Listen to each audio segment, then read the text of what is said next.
Okay. Okay.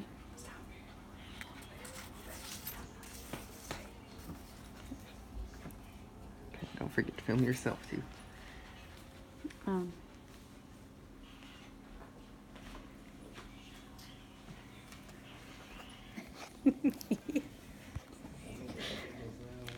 All right. Okay, so I remember my father telling me a story about a man. It was during a 911 call. The gentleman had accidentally cut his own hand off. And it was later in life that I remembered the tidbit about him using a blood pressure cuff as a tourniquet. And it helped me out in a pinch. And storytelling has always been a benefit to me. And I'd like to discuss storytelling as a didactic tool. And I'd like to begin with the history of storytelling.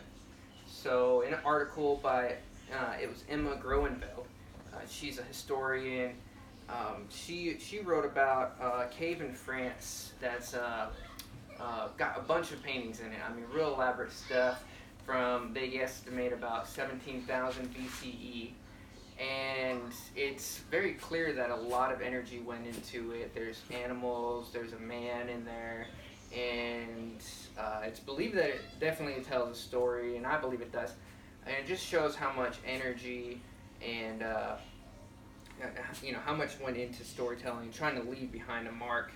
And if we go back to Jesus Christ, he often used storytelling to teach lessons, and he was often used parables as well.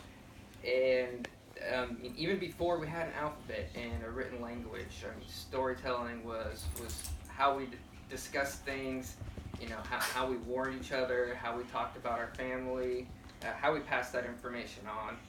And now that we've discussed the history a little bit, I'd like to talk about storytelling in today's culture, in present day.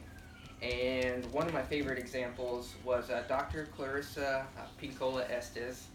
And she came from a family that was largely illiterate. Even people in her community, they didn't talk. They used storytelling to talk about their past and to kind of keep those family memories going, and to teach their younger ones. And I went on to storytelling.com to try to find out about youth and storytelling, how it's used today. And you can read about how it strengthens communication skills, and that's aside from the life lessons that we get out of stories. And I worked with kids in wilderness therapy, and we used autobiographies. And we would sit around fires, and we had values that we would teach, and kids would express things like that. And it was used for self-discoveries. And keeping those points in mind, I'd like to talk about the future of storytelling. And it was actually Shonda Rhimes in a TED Talks who talks about how in the future, storytelling could get washed out. There's so much content coming from good and bad places.